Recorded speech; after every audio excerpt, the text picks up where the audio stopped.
Hey, I guess we're here. It is Tuesday. It's Trekland HQ, and yes, we're live. Where are my guys? You caught me unawares. No, really. It's Trekland Tuesdays live, of course, with me, Dr. Trek, Larry Nemecek, coming at you right here from the heart of Trekland through Portal 47. Today, it's just a plain old Star Trek AMA. No, not American Medical Association. Ask me anything. Yep, I got lazy. The topics all seem to be blending together, so there's plenty to talk about, though. So rather than lump it into one big topic out of the news or out of culture in general, let's just see what you guys want to talk about. I got the chat going right now. Hey, if you're new, sorry for that rather strange opening. I've been fighting tech today. This on episode 169, this may be the last one with my old iMac. Fingers crossed, guys. Meanwhile, though, yeah, Star Trek, if you're new to Trekland Tuesdays Live, welcome, welcome. It's not always this strange to start. Everybody's jumping in here in the chat. We're seeing you across multiple streams now. Facebook is kind of where most of the community is, but thanks to Restream, Twitch and YouTube can see, supposedly, are seeing everybody's comments. Okay? Hey, I'm going to, normally I have a soapbox topic here. We get off on a little tangent for a while, but not going to do that today. We're just going to start in with Q&As and see where everybody is. It's going to feel a little bit like a Ask Dr. Trek roundtable on Portal 47, so aren't you guys special? No, we will take a break later on, and then after about 20 minutes or so. And then I'll take a look at the Parrot Analytics streaming TV ratings, the top 10 for the U.S., and then we'll do a few more questions and close out, okay? Yay. Okay. Of course, though, I would be amiss if I didn't, off the bat, though, thanks all of our Patreon folk. Our TTL Club, that's Blaze K, Lawrence Todd, and Blake Arledge. And hey, our live wires, yes, our live wires, was from the beginning, Rusty Harold and Jared Cooper, and Mr. Vestek, Halbert Gooden-Johnson, Jalen Bullock, Gary Williams, Robert McLean, Eric Irvin, and Dan Leckie. Yes, thanks, guys. Thanks, guys. They're helping support this very small, very simple way I have. My Patreon is patreon.com/TreklandLive. Patreon, the way you can help creatives of all kinds with their projects and in an ongoing way. I'll remind you about that at the end, but thank you to all our Patreon folk as usual. So, you know what? Let's just plunge in after that auspicious beginning. Welcome once again, everybody, to Trekland. It is your source for clarity and sanity and the big picture every week in Star Trek. Hopefully it's not just more of the same old that populates your in-basket every week about Star Trek. And I always try to find the odd angle to things, too, that you may be missing when everybody else, most of them good friends of mine, are doing their bestest to bring you the Star Trek news. So let's just see what everybody's up against. Yes, we are diving in. Hey, Twitch! I'm actually looking at questions right now. Twitchers, Twitchies, which is it? I never could get Trek twerps to land on Twitter. Let's see. And if you're new to the stream, if you're new to Trekland Tuesdays Live, I will try to give you a shout out. If I don't, hey, speak up, yell at me. This is all we have now until we have live events again. And as the case of some of us with Portal 47, we've been doing this for 5 years already, so there we go. Hey, everybody. Hey, Captain Foley is with us today. Hey, Stuart. Let's see. Right off the bat, Stuart says, are you enjoying Lower Decks? Yes, I am. It's like the best timing in the middle of a crazy socially justice upheavaled pandemic with an election for the soul of the country coming up. Yeah, I'm enjoying it a lot. I'm amazed at the canon, do I say the C word? The canon detail that they are working in. You can tell it's been put together, or the showrunner is a huge nerd. And from the get-go, that may be, well, I won't say different, but that's a huge contrast. For all the folks that want to lump all the Kurtzman Trek into one big basket, it's ultimately going to be run by different showrunners. That's the same thing as saying Next Gen, DS9, and Voyager are all the same. I mean, there's a lot of aspects they are, and Enterprise. But especially with the first three, DS9 is notorious for the direction that Ira took it off in after the first couple of years, and it found its footing. And to lump all three of the Berman shows, as we get more distance and we can see differentiation. I mean, people could at the time, and then I think we went through a time when they were thrown together, and aside from the sentimental aspect that so many people came to Star Trek through Next Generation, but it's a little bit laughable now to say they're all three the same. Eventually, forget 3 or 4 shows, we'll have 6, 7, 8, 10 varied formats under the Kurtzman era, and people will start to see differentiation. Anyway, I just think that old dog won't hunt anymore about they're all the same. And I think, I want to ask you guys here in a minute, I think there may be a growing body of fans who really enjoy Lower Decks more than they do the first 2 live actions. Of course, we're all waiting to see how Strange New Worlds looks too. So to answer your question, yes. Dick Davies says, any movie news? Nope. My agent has not been approached yet. Oh, you mean not me, you mean Star Trek. I don't think so. I glanced real briefly at the headlines 2 or 3 hours ago. Sometimes it would not be the first time somebody jumped on here with a news bulletin, or someone having passed. Yeah. Boat Trek, what did I think of the Batman trailer? I was okay. Here's the shameful secret, guys. I'm not automatically a fan of everything genre.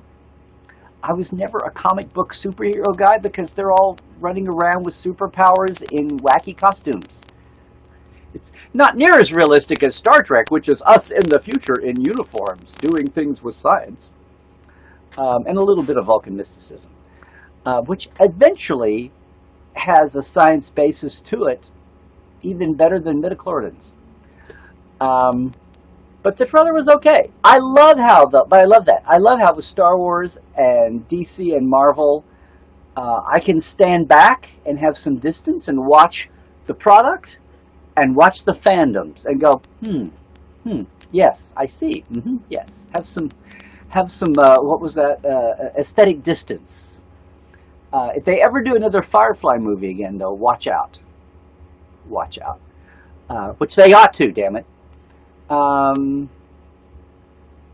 Wait, Restream logo. Is this on the new iPad? Nope, I'm on the old iMac, Jared.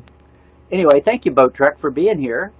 TMA, Christoph? TMA. Oh, no.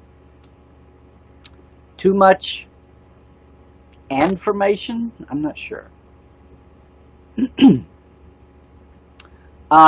Stuart, we've been enjoying it, and the episode reviews have been fun to do. Yeah, I think the underlying point of Lower Decks is it's fun, and it's not insulting. Now, there have been moments, there have been times that I'm going to like, but here's the thing. Any problem I've had with Lower Decks has not been about Star Trek and canon. It's been about storytelling and sitcominess. When Captain Freeman had her little meltdown about the ship and being uber strict, and when her boss beats up on her and she turns around and beats up on her minions, yellow or otherwise, and then it's Boimler that goes in to save her. It's a little sitcom-y there. It's all compressed and all that. I mean, it's a difference than the heightened drama leading into comedy, right? That's compression of time and factor, but that's more of a sitcom, and is it a work sitcom or is it a family sitcom? Hey, you two, it's both. So there's times when things get a little that way, but that's most of the time I'm sitting there, there are Easter eggs, but there are plenty of times they're just using the background. And I think we're finally getting the mystery of the blue-skinned, gill-faced, bumpy-faced, pointy-eared people. If they really are Tulians, which I guess David Mack finally described, the character that died in the pilot of Discovery, well, that would be awesome. I'm just wondering when Mike and crew were going to deigning to share that with us. And the purple skin people from Journey to Babel and Star Trek VI. I mean, this is what I love. They have surpassed my expectations. Hey, Richard Marzanski. Good to see you there. I think we've got some folks back in with us today that hadn't been with us in a long time. Oh no, static in the audio. Oh no. Scott says, I have nothing current, but I was wondering about anything that I don't know. And I enjoy your stories. Can you tell us about an interaction, meeting, interview, etc. with a Trek celeb that pops into your mind? Could be something thrilly, funny, awkward, planned, unplanned. Well, a few. Well, sure.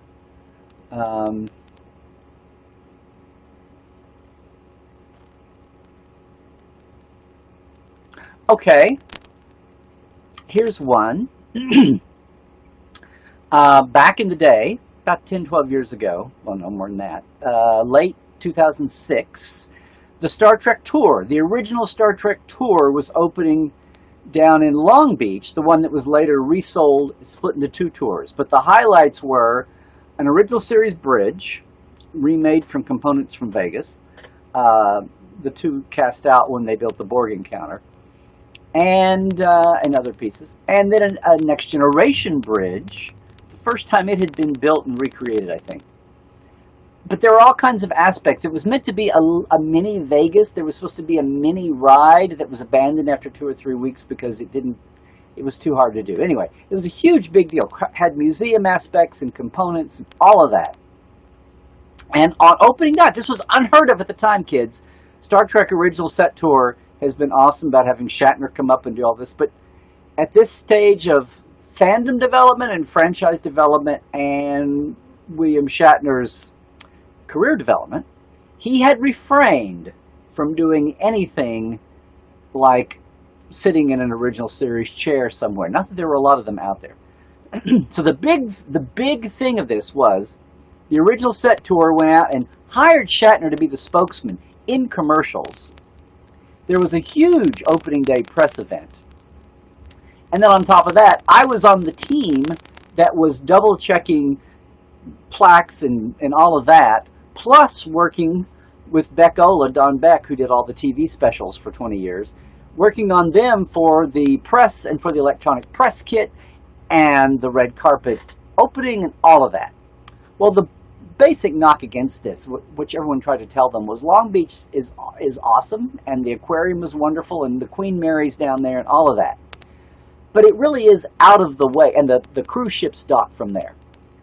But it's out of the way for most people in LA. It's like you have to drive an hour to get there through freeway traffic. And a lot of people tried to warn them it wasn't very centrally located near other tourism sites. Anyway, that eventually came back to haunt it. But in the beginning, they spent the bucks. They hired Shatner to be the MC to officially open the thing, talk to the press, and the highlight, for the first time ever, anywhere, maybe sometime in the 70s when things were still early loosey-goosey, but for the first time in 25 years or more, if ever, Shatner was going to come out, sit in the captain's chair, and do the press event with hordes of press. You know how the original series bridge is shaped with the walls that go up and then the dome comes in like this, the way most bridges are, but especially the original series because the walls were basically flat. That's the way. I have pictures of the press, not of Shatner with them, but from behind him with the press all doing this, especially all the camera crews and the boom mics. It was he came out, sat down. There was an ooh and an ah. People were smiling, and then the press just kind of did this. Anyway, they run through all the general press. Events, and then they had 5 or 6 camera crews that had camera time with him.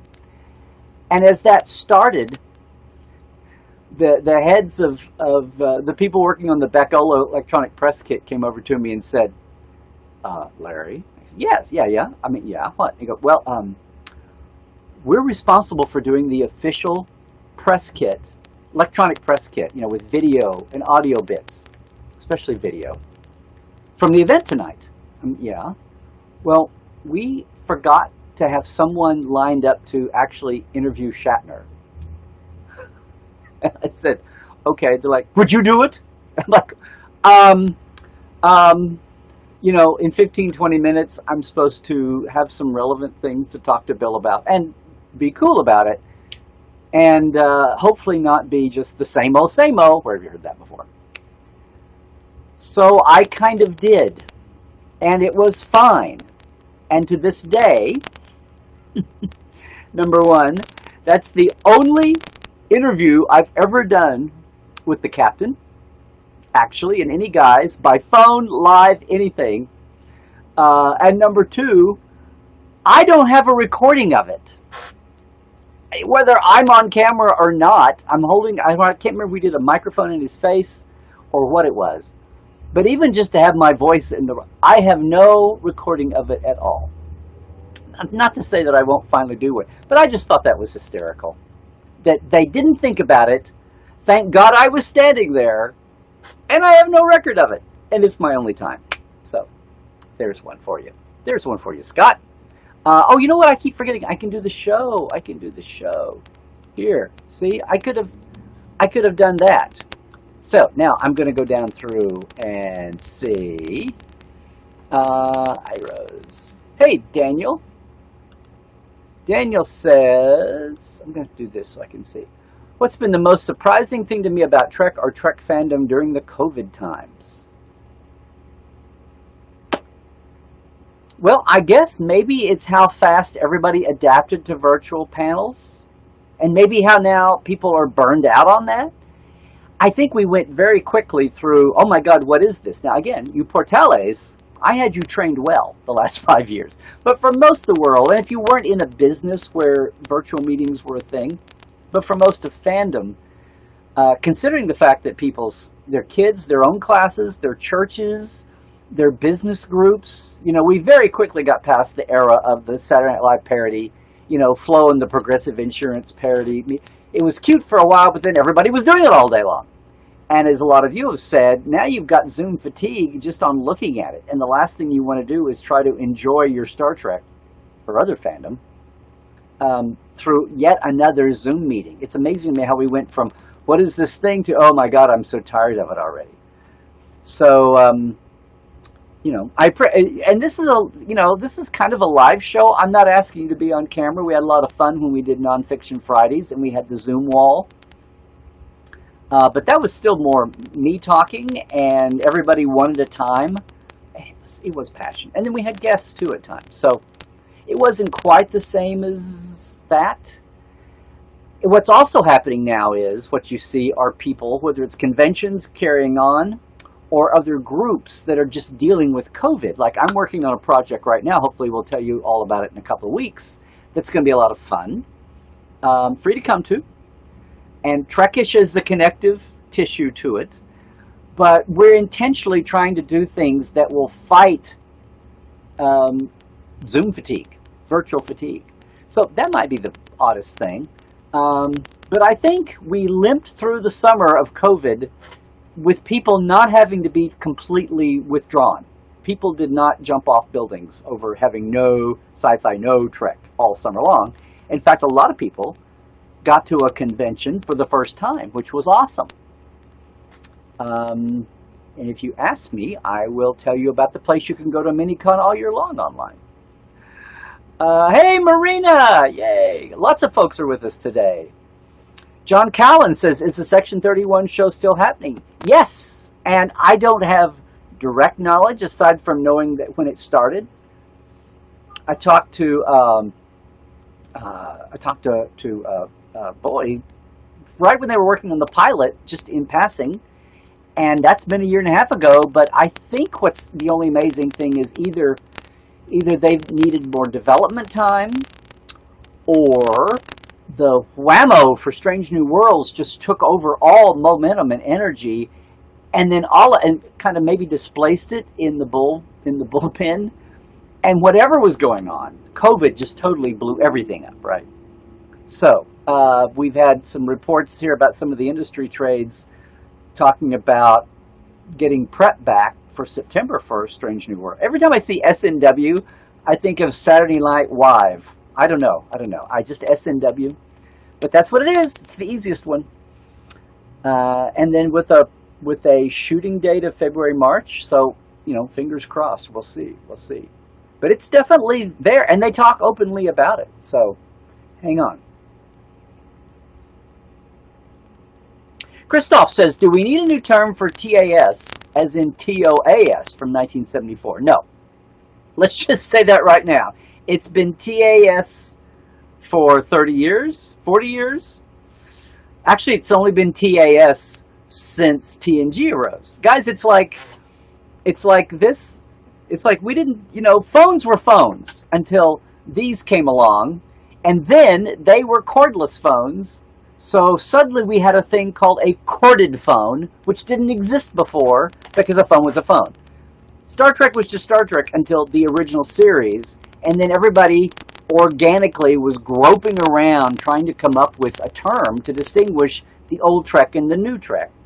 And people called it New Trek, Star Trek and New Trek, but then people didn't want, and right after the Coke New Trek, but after that turned into a debacle, no one wanted to brand New Trek back then. Now, I know some people called New Trek for the Kurtzman era, but in 1987, people were trying to say New Trek for Next Generation, and that didn't stick. And eventually, fans just started saying TNG. Now, on the stages at Paramount, no one said TNG around the show. People all said Next Gen, Next Gen.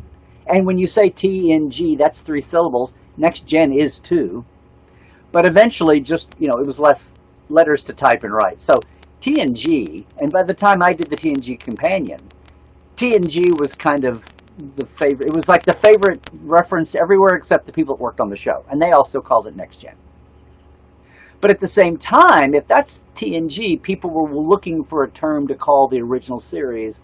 And that's when TOS came into usage. And alongside TOS, somebody within a year or two started calling the animated series TAS. So the term animated series, TAS, only goes back to like 87, 88, same as TNG and TOS. So there you go. We didn't need the term corded phone until we had cordless phones. There we go. So no, Christoph, let's just there. I'm sorry, I didn't put your question up. Let's just keep it TAS. Plus, that looks like TOAS, and I think that's going to be some fantasy primetime series that's being made right now, and I don't know.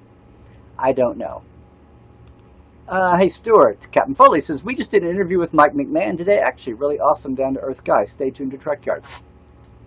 Well, why don't you promote it? No, I'm kidding. Awesome. I've got something in the work with Mike's, I hope, but I don't want to deal with being coy. Well, you don't know me on this part, but I don't like to waste my time if I can help it. If I'm invited, sure. But if I'm going to expend some effort and sweat and work, I don't want to have to do any interviewing in the coy times. I want to have it out there and deal with it. So that's what I'm working with. So cool. Everybody can look for that.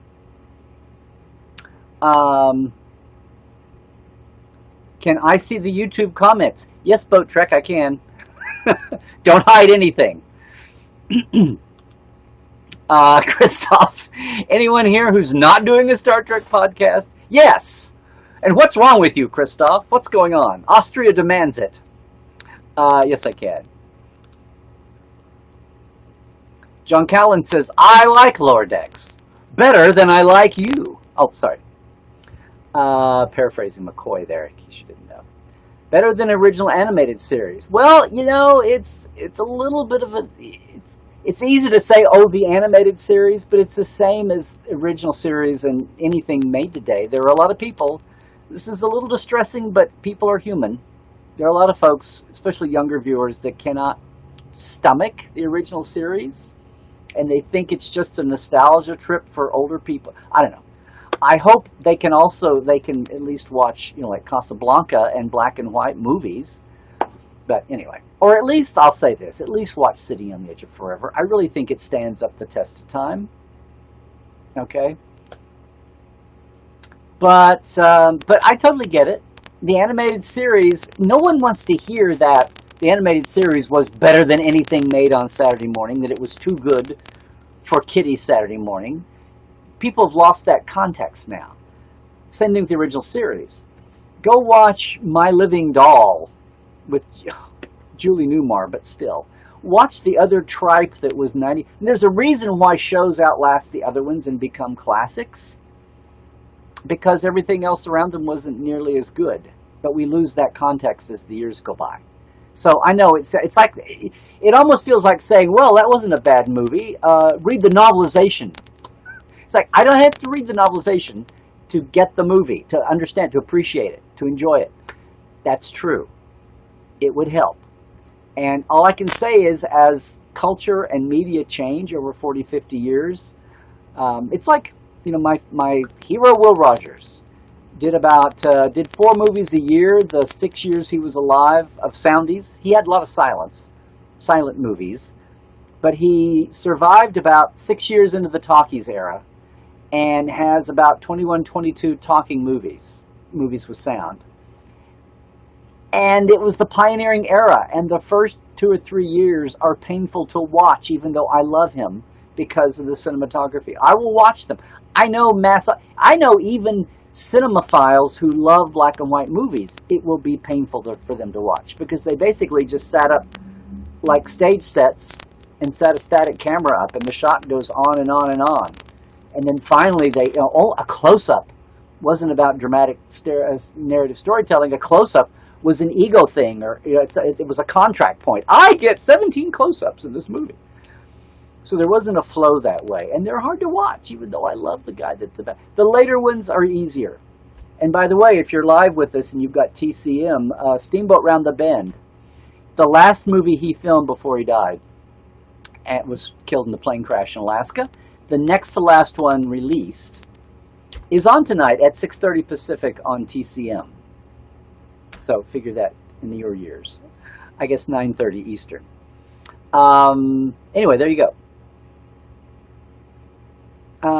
John, you're probably not alone. The animated series is not the same thing as Lower Decks. It's not. The animated series was meant to mimic the original series. It wasn't trying to be snarky. It wasn't trying to appeal to kids, although they were mindful of the kids. They were trying to bridge both worlds.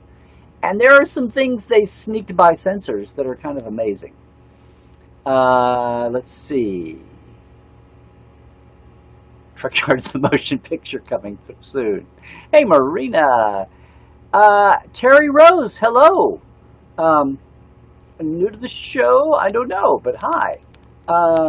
Glenn Williams, Wrath of Khan updates. Well, I think they put out a director's edition. Do you mean Khan of Wrath? Khan of Wrath. My editor and I are working on some short pieces, and then we're going to get back to it. I know. My original idea was to get it out in a sizzle reel to sell, to get more backers, not backers, but to get a commitment this year. And COVID kind of blew us out of the water. And about the time you think, well, shouldn't that make things easier to do with things slowed down? That's what you would think. But some of us also had to make major adjustments for COVID to stay afloat and stay in business. Some of us and some of our editors also the same way. So if you're not going to be a fully funded $100,000 production, then that's what you deal with to get it done.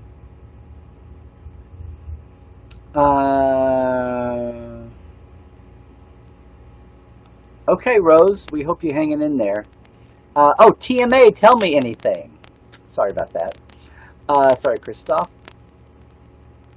Oh, Tim Hands, what's my list for favorite Trek series from best to least favorite? Oh, I hate lists. All my friends that have the list Trek and all those shows, I hate lists. I hate lists. Everything is all good. There's 700 something hours. I hate lists. So anyway, lists still go back to original series days when it was easy to have lists and favorites. And then now we've got times 1,000. because I'm human and I have faults and I understand it. I mean, I'm sentimentally with the original series. I've studied the Next Generation the most. I intellectually love DS9 for having the deepest bench and using its cast, and it's amazing that there are 40 or 50 characters to keep up with in DS9, and I feel the sorriest for the regulars there. I mean, the poster child for that effort is not Take Me Out the Holosuite. Nog's, Jesus Christ, I've gone blank. No, Nog's recovery in Vic's Lounge. When it's Nog and Vic, two recurring characters, are the leads of the show, and the regulars weren't too happy, but it was 7 seasons, so, you know. What is it? Somebody's going to yell at me here. You know, the sequel to the Battle of AR 558. Which, by the way, 558 was the production number, if you didn't know that. I don't know. Picard and Discovery are so new, and there's such a short season. If I don't watch out, though, Lower Decks is going to be up at number 3 or number 4, though, if we don't watch out here. We finally got a talking Tellarite, apparently, back, anyway. Michael's not going to let me down. Let's see what's going on. Oh, sorry, Tim, you didn't get your... There's your spotlight. Oh, hypothetical question. I'm sorry, that's a hypothetical question. You have been tasked with updating the Star Trek cookbook. Who from the J.J. and Kurtzman eras of Trek would you ask for recipes first? You mean actors, or do you mean anybody? Somehow I feel like, you know, like Gersha Phillips and all the makeup guys would have great... and Tamara Deverell. Yeah, see, there I go with the background people for the actors. Oh, I don't know, Jared. I bet Sonequa would have... Doug would have great recipes, I'm sure, and Sonequa.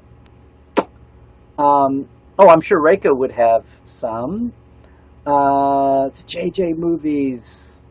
Would it be too sexist to say just go to all the female... No, it would. I think Carl Urban would. Okay. Hey, Richard Morishinsky, which of the remaining series crews, be it DS9, Voyager, Enterprise, do you think had the most potential to have their own movie? Oh, DS9.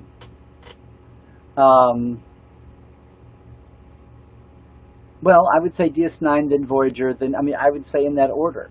But I think what happened also with, aside from Next Gen being first out of the gate and getting the most attention, and then the audience splitting up in that business model, is the fact that they overlapped. And people worry now about these overlapping series, but in case you haven't been paying attention, they don't overlap. The closest we're getting to this is Discovery Season 3 coming the week after Lower Decks ends. They're not overlapping. Plus, they're only 10 episodes. It's not like you're having 26 overlap 26 like DS9 Voyager. So there's time for all of these to stew and marinate in people's minds and imaginations. And the earlier shows be overstudied compared to the later shows every season. At least for right now. And they're still so new. People forget that they've had 20 years with, the Berman shows, and they've had 50 years with the original series. And we've just had a year or two here. You can't unmake that. You can't make that up, multiply it. No matter how many times you sit down and rewatch, your brain just fries. And you are still the same. If you did a 10-time rewatch to soak everything up, you're still you in the same couple of years bracket. Going from when you're 12 and 15 to 21 to 30 to 40, you look at shows differently and you pick things up differently. So yes. Justin, am I working on any new books? Thank you, Justin. Hello. I've had a couple of ideas. I've had one idea for 10 years and we can't find a taker for it. And it wouldn't surprise you at all what the topic was. And it's something that has not been seen before. It, again, would not be a same-o, same-o. And then a couple of other ideas, and, well, another idea that's very obvious. It's just, I've had a thing where I want a big picture. I wanted to get the documentary done first, and that was before COVID blew a lot of things up. And I've tried to develop my businesses, Portal, and also Trekland Treks. get them out and marketed and people aware. And then also this COVID time especially, build up the video, because no one pays attention to you if you only got 1,100 on your YouTube, even though you've been doing this for 30 years. So, hey everybody, whether you're watching on YouTube now or not, it would be great if you would go like and subscribe the channel. And yes, and hang on for me to finally get it marketed decently, and get some decent branding and logo around it. But numbers don't hurt. Thanks much. So Justin, not specifically. It would be nice somewhere down the line, once this burst of shows comes out, to update seller cartography too. So grab it when you can. Let's see what else. And what did I do? I promised 20 minutes before we hit the parrots. Let's see. Hey Dean, hi there. Let's see. Oh great, good audio today, yay. Scott says, I know it's open-ended, but I wanted to get you talking. Well, that didn't take long, did it? You know me well, sir. I don't know how anybody couldn't after all this time. Clayton George says, Lower Decks seems to remind me of The Big Bang Theory in that it's goofball sitcom that tends to dumb down the source material. Remember when TBBT got called geek blackface? Ooh, I didn't hear that term, but I get it. Same level of hate, it seems. Here's the thing, though. From the geek, from the uber geek, from the geek academic, sci-fi, science-loving, Star Trek, everything else crossover audience, I understand that. But that's like looking through the telescope out of the narrow end. The other side of the coin is, think of all the audience, the unwashed layman audience out there, a lot of intelligent people who just aren't science-y geeks or flag geeks. Think how many of those people have been exposed to these, even dumbed down. They're getting more science exposure than they ever would have otherwise. And it's a lot the same with Lower Decks. Think of aside from the fact that we'll have kids stumbling into this. And if you think that's something, Prodigy will be a totally different tone, totally different approach. And best of all, it'll be on a totally different, not CBS All Access network. Nickelodeon, even though I'm hearing from a lot of our global folks that foreign Nickelodeon channels may not always resemble our American Nickelodeon and Canadian. But still, the fact that it's on Nickelodeon and will be marketed and accessible to all kinds of kids and be more of a true young adult, you know, angsty, vibey vibe that will be the great gateway drug for Star Trek through a whole new audience, through a whole new access gate that they don't have to be on all access to begin with. So there is the other side of the coin there. Think of everybody who's not capable of to explain an episode. Think of the people that might get curious enough to want to have an episode explained of Big Bang Theory or Lower Decks. Just something to think about. It's like when the '09 audience totally blew everybody away and made me realize that the old guard is not the whole picture of anything. Hey, John X, I'm not a big fan of Lower Decks, but Discovery and Picard are top-notch. I expected Short Treks to get an Emmy nod last year, so I'm happy Discovery finally got a sideways recognition at least. Yeah, I love Short Treks. It's totally turning out to be exploitable the way I was hoping that it could, and I was hoping we'd had something like that 20 years ago. But maybe it's just a creature of the times we're living in, when business models are not so cut and dried. You can think out of the box as format as well as presentation. Terry Rose. Any stories from your work at Cousin Will's place? You mean Will Rogers? Oh, lots and lots of stories, but this is supposed to be a Star Trek time here. Wow, I didn't expect that. Sometimes I talk about how Will Rogers and Star Trek overlap, and how took Terry Rio, who finally wrote the DeForest Kelley biography, Sawdust to Stardust, to point out why McCoy and Will Rogers, to me, they're like the same character. Anyway, in a lot of ways, same personality. And I never thought about it, but it's a great way to stitch the 20th century, the 19th into the 20th century, and the 23rd, 24th centuries together in a way.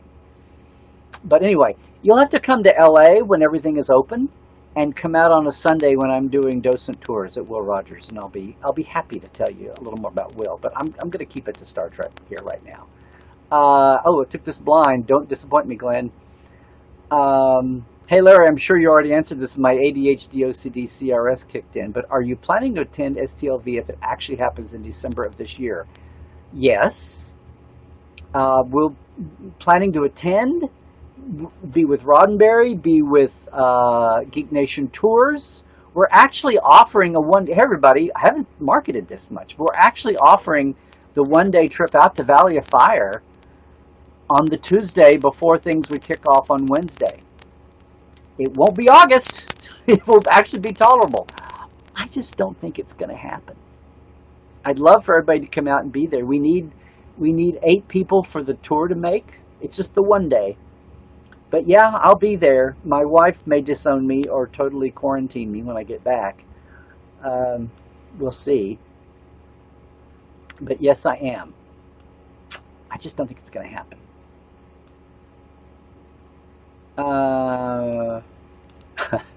Christoph, there are tiny traces of static sometimes, but I barely notice it as long as it's not the sound of burning wood out. No, the fires are all up north. For you Life Support Live folks, it's all up around Dr. Ali. We're lucky down here. They're the place that's had all these lightning storms. Those California fires are all lightnings, which is insane. I'm an Okie boy.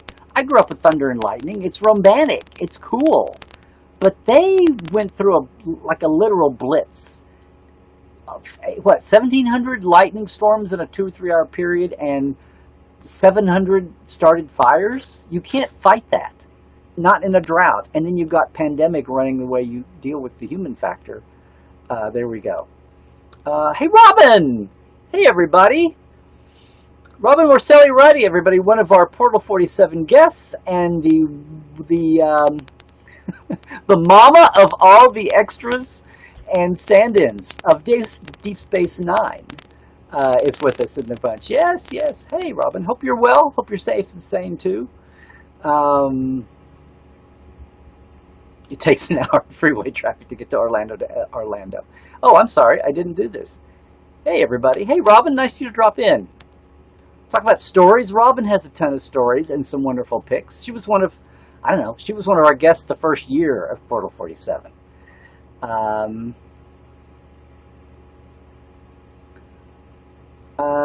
Rose, I don't know how to tell you to get rid of the restream bot. It's there to restream the other people's comments. I'm not sure what you're saying.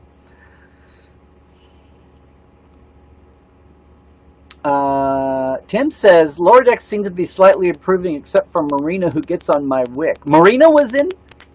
I think you mean Mariner. Well, we'll see. That's the point of, it's only 3 shows. How many people would love some of the other Treks after 3 shows? Yes. Oh. Scott, you're welcome. There we go. You know what? We're going to be an hour in here in just a second. I'm going to take a break and do the parrots in a second. I'm looking for traffic. When you worked at Universal, Florida Universal, I take it. The other Universal. The fake Universal. Here we go. 6.5 weeks till Discovery. Can't wait. Yep. This is Tuesday, so tomorrow night we'll have the first Tellarite. Maybe talking Tellarite with real character. Yeah, since Gav.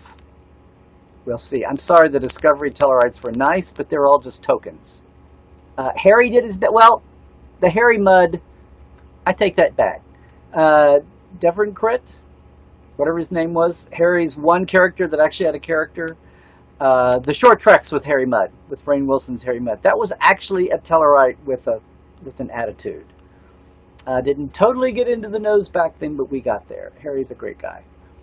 Have an interview with Harry Judge on my YouTube channel. at Trekland. Glenn says, you can't read the whole thing. Glenn says, I'm definitely not burned out on virtual conventions, but I am spoiled because of how well VTC went, Virtual TrekCon went. That made me seriously disappointed in most of virtual SDCC. Well, it's live versus pre-recorded. VTC, a lot of them could be live and watch the stream because it was only one track. SDCC had hundreds of panels. They couldn't control the liveness, and they wanted to make sure things were under control, not in a fascistic way, but in a quality control, brand savvy, okay for kids way. And that was the way they did. Now, New York Comic Con is going to have a lot of live components, so we'll see how it goes. But people did learn. They're experimenting and pioneering, and people learned. But pleasantly surprised at how the DC fandom went. Yes, that's the luxury of not going first, or even second or third. They got to sit back and study what was going on. It's also corporate. Never forget, the DC fandom has corporate money behind it. And I don't mean corporate like Creation or GalaxyCon. I mean corporate. We'll see if Disney ever does anything. Yeah. Thank you, Scott. Nonfiction Fridays in some form coming back. Yes. If you missed, I was kind of shocked at the way Nonfiction Fridays, my simple little thing, took off. And it really taps a sentimental, emotional nerve there, as well as people just not knowing. I know. Jared did this for Life Support Live on Saturdays, Dr. Ali. There's a drinking game, guys. I'm not promoting the use of alcohol, especially in a pandemic, or maybe especially in a pandemic. Whenever I go out of sync, whenever I talk about having been virtual for 5 years, a Trek show is on the Parrot Analytics. Well, don't go with that third one, boys.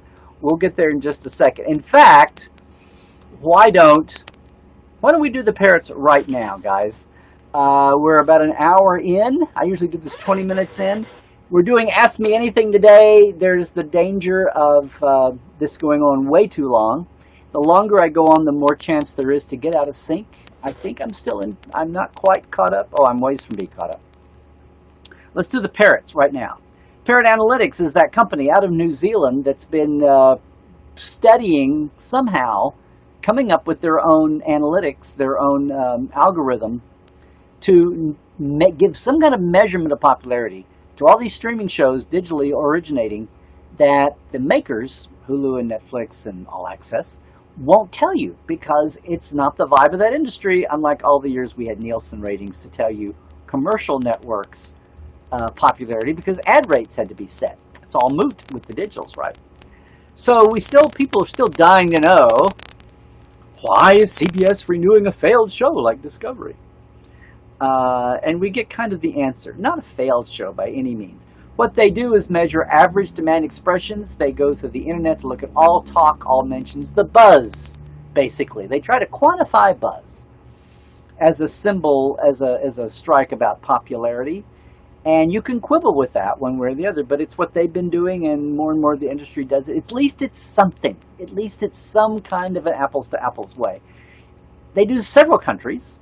Every week they put up the top 10 listings for the U.S. of the digitals, and also the digital, non-digitals lumped together. This week, the digitals, this is the third episode, the second full week of Picard, of Lower Decks. And I'll just tell you, no Picard in the top 10. Now, I've written them to ask if they could just give us a clue if Lower Decks, why do I think Picard? If Lower Decks is lingering down around 12, 13, 14, 15, I've not gotten an answer. So they're under no obligation to do that. But they've personally talked to me a couple of times before and tried to send me all on the mailing list. They don't exactly have the biggest footprint as a company. It's so business to businessy that I don't think a lot of the world stumbles into this, especially the media world. But this week, top 10, measured as percent times an average show, and they're calling an average show in demand is the middle 2/3, the middle 64%. Then the bottom, what is it? The bottom 23% is below average. The middle 64%-ish is average, and then above that is above average, good, outstanding, exceptional. Number one this week in the U.S. digital only was Umbrella Academy at 98.7 times the ranking of an average show. Stranger Things is next at 59, all the way back. Then The Mandalorian, Lucifer, Titans, Clone Wars, Witcher, Dark, The Boys, and Narcos. So there's a mix of networks. Netflix still there. Disney has the Star Wars shows, obviously. DC Universe with... that's wrong. They've got the logos flipped for Titans and Star Wars. That's funny. Hey, Parrot, if you're watching this, you got the logos backwards on Titans. And I was like, DC Universe is not the maker of Star Wars, Clone Wars. And then Prime for The Boys. The number 10 show is 25 times more popular than an average show. If Lower Decks is, say, 10 or 12 or 15 times more popular than an average show and is above ground, then that would still be awesome, and CBS would still be happy with it. That's the only thing you kind of have to keep in mind here. Now, overall, SpongeBob is back at number 1. Umbrella Academy is number 2 among all shows. Then My Hero Academia. And Stranger Things is number 4. That's the only 2 digitals on the overall list. After that, it's Game of Thrones, Rick and Morty, Legend of Korra, Simpsons, Steven Universe, and Last Airbender. Top 10. SpongeBob is 101 times more popular on their little ranking. The top 10 most popular is Last Airbender is at 48 times more popular than an average show. I miss having the actual numbers. And again, that's not eyeballs. That's their factor of popularity. And now they're scaling it to popularity versus an average show to kind of give you some scale. Anyway, that's the Parrots. No more. Do we think, is it the sense, everybody, and I'll get back to questions, but let me throw this out. Is it the sense that Lower Decks has the potential to be, more, Lower Decks has the potential to be more popular, be in the top 10. It's just going to be a snowball effect. That it's going to be a word-of-mouth show, that the masses of genre audiences aren't used to thinking about a Star Trek show being all that hot. And the fact that CBS All Access is still, limited, kind of insiderly. You got to build up the channel before... It's not a leader. Maybe it could be. But Picard, Discovery out the gate, was definitely a leader for subscriptions. Picard, no matter what you thought of it, was definitely a leader for prescriptions. It was like your franchise show, the way Voyager was the leader, the christening event for UPN. We'll see. I have this feeling that maybe Lower Decks might be the sleeping giant, and the only thing that will hurt is if there's only 10 episodes. We'll see. John X says back to virtual cons. They've been nice, but they don't seem to be catching on even when free. You enjoyed them. There are different flavors, and we talked about that. The truly live ones versus the pre-recordeds. The pre-recordeds where somebody is at least in the chat, keeping the chat live in a way. Someone connected to the panel is in the chat. I did that when we replayed not Science Advice, the Podcasters panel from Virtual TrekCon. Yes, and the Brian's right there, back on 31.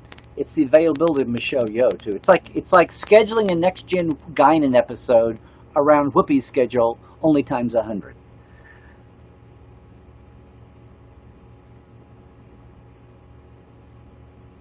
There you go, John X. Yes. Discovery for filming October 26th. SNW approved for filming February 1st. As we wait to watch to see if it comes true.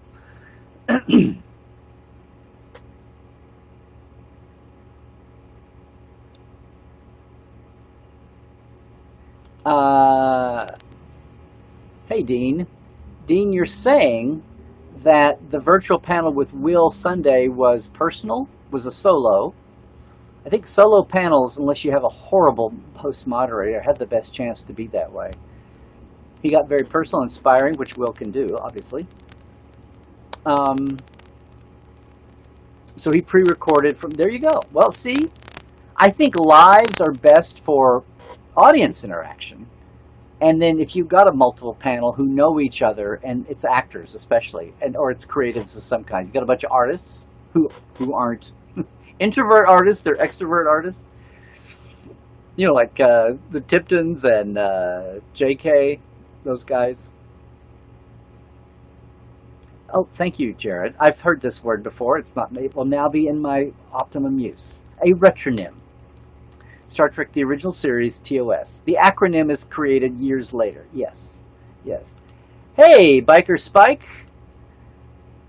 Hey, are you still around? Sorry, it's been 30 minutes since you popped on. I finally had a twitcheroo, and it's when I was not in the active mode. Clayton George says, oh, you want to bring back New Trek and have it riff on New Coke. There you go. Well, boy, I just loaded that one, didn't I? Okay.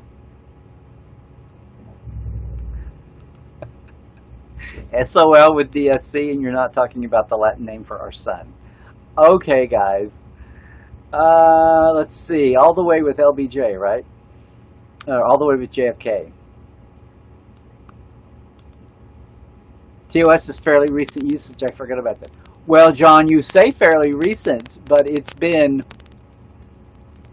87. It's been 30 years, so you just gave yourself away. Okay, guys, let's not get into the. We're not going to have. You want to talk civilly here? Let's not go beyond the cute little terms. Okay, I'm going to have this be welcoming. Nope, we're not going to have the. Nope. Nope. Too silly. Stop it right now. As the general would say on. Yep. Come on, guys. Everybody have your opinions, but we're not going to put people down for it, okay?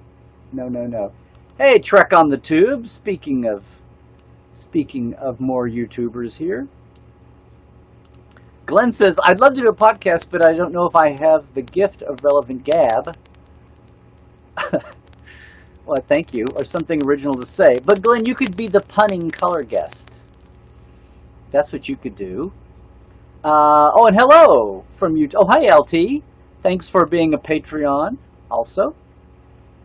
Trek on the Tube. TAS is the most underappreciated Star Trek show.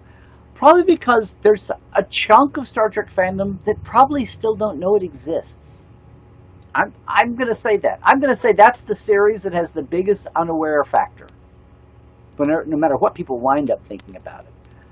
Just going to say.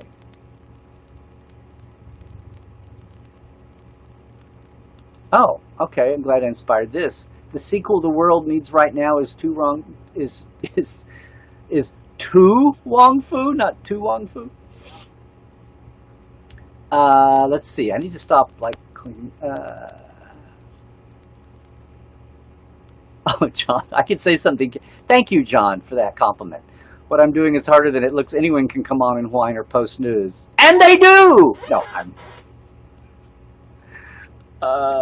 Please share that insight along with all the con promoters and online network folks that you may have a connection with. Would you please? This is another reason why to get the YouTube likes up.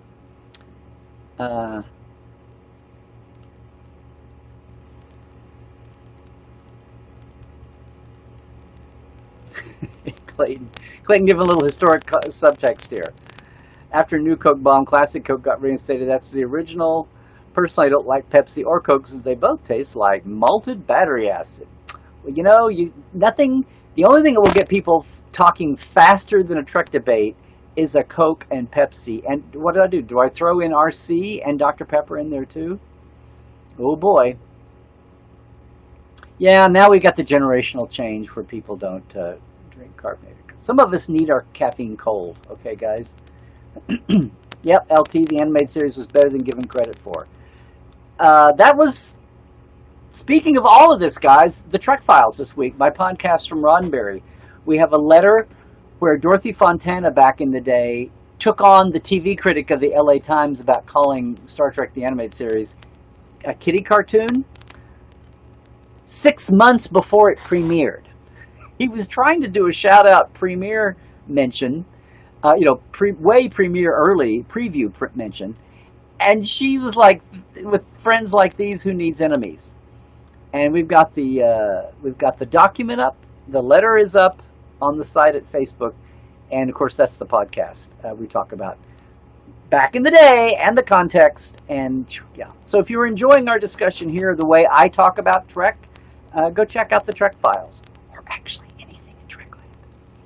But Trek Files is there every week, free on Facebook and your podcast place of choice, as I'll remind everybody at the end. And don't forget, the Trek Files, the only podcast with paperwork.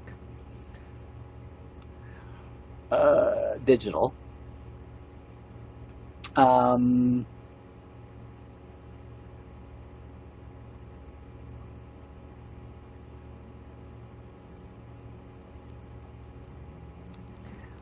Rose, let me explain this. It's not my iMac, it's the Restream. And that Restream bot is they're making sure you know that it's Restream that's bringing those Facebook comments to YouTube. If I wasn't on Restream, you wouldn't see anybody's comments but the YouTube comments. That's the way we were the first weeks of live support. Okay, move along. I like it when you guys everybody please have conversations, please. As Will once said, rub the shoulders in front of you, make a new friend tonight. When he had a pause. Yeah, listicles are just a lot of people. Like, I'm going to say this: listicles can be clickbait. I know some people love making lists. It's obviously what's propelling 74% of the internet. List this: top 10 reasons, top 6. Some of it's all in the execution, not the idea, right? A lot of Trek folk totally get off on making lists. Power to you. I am not going to gatekeep about list makers. Okay, I'm just saying what my thing is. That's all I'm doing. Let's see. Happy birthday to all happy birthdays. Let's see. We want a triple recipe. Ooh, Lawrence, you risked the wrath of PETA there on that one, or fictional PETA.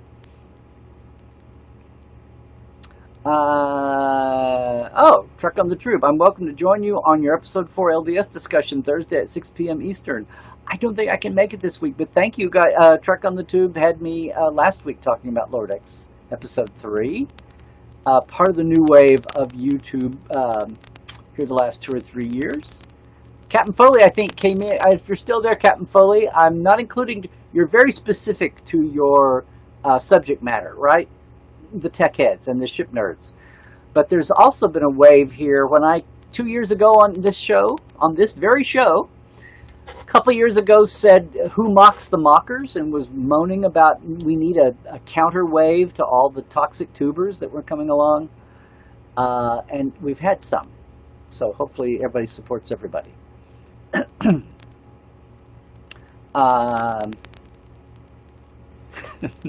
Makeup Meals Cookbook would sell.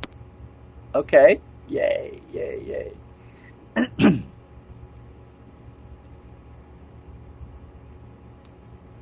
Oh, I should give you a shout out for that. There we go. Now, what is this? Lists remind of this one scene in The West Wing where the character of Josh talks down to a staffer about wearing a Star Trek pin while at work at the White House. Yes. And then got a comeuppance on it later. I remember a lot of Trek fandom at the time was really, really upset with him for writing that scene.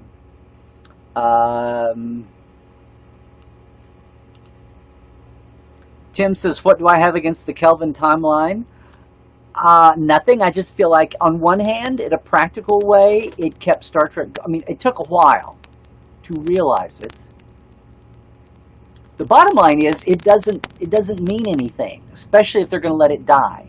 If they'd fleshed out the universe and made it something, then okay. But as it is now, it doesn't matter. It doesn't relate to anything.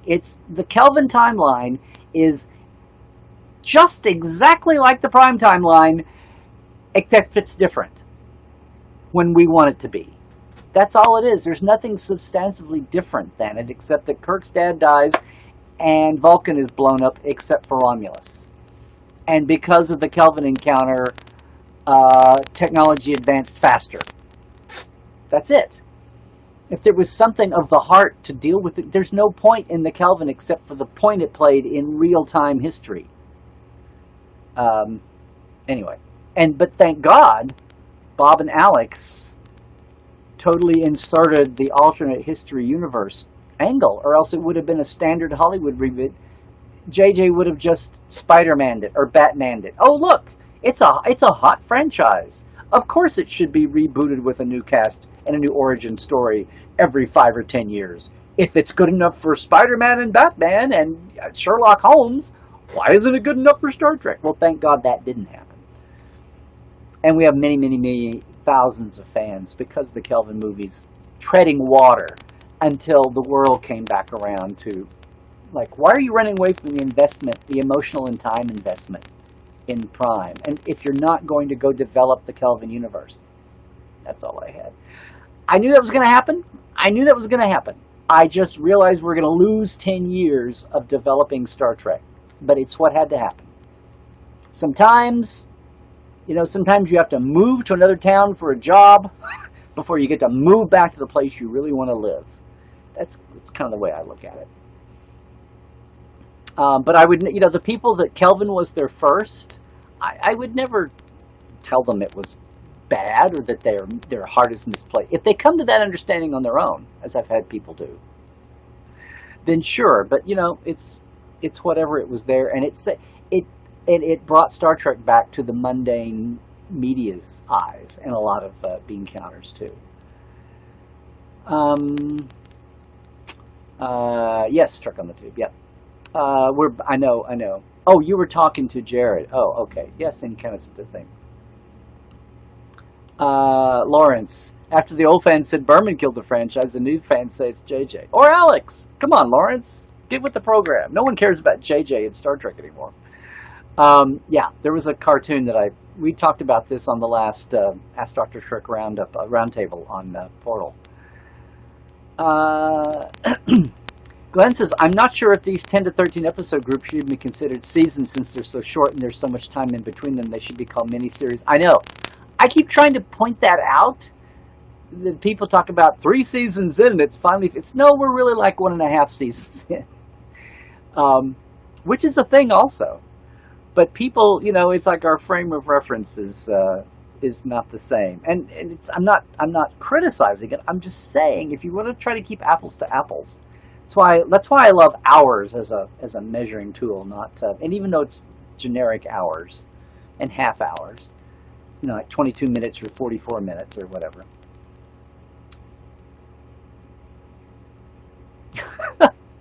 Scott, I didn't mean to give you a headache.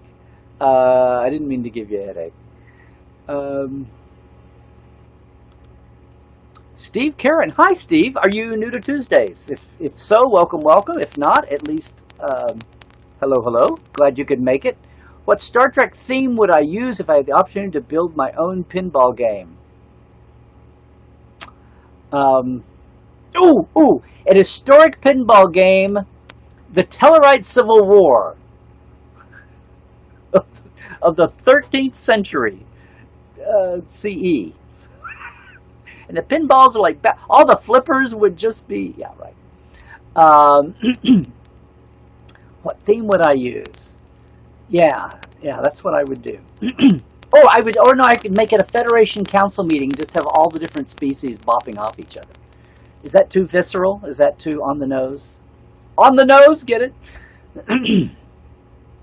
Let's see. Do I think short Trek shouldn't be so restricted to modern Trek and try branching out to do shorts for Enterprise, etc.? Yes! It would be awesome! Maybe we could finally do older Enterprise during the Romulan War? Closing, that would be 15 years after the heart of the show. I mean, the finale was 5 years after, so, we could at least close that gap. My God, if the motion picture could be 3 years after Turnabout Intruder, 2.5, 2. Yes. But I think to say Short Treks and restricted, Short Treks has been this open book, open format that's been awesome. I do. Part of this is just them getting the confidence and the wherewithal and getting some of the angsty creative oofs out of their system, right? The stuff you want to do right out of the gate versus, okay, now I'm looking around for other things, which is what's happened with episodic standalone shows. You had to get that compete with Game of Thrones out of your system, okay? Which is another thing I said 2-3 years ago. If you guys, you longtime Tuesday TTLers, heard me say that, and Port Halley's.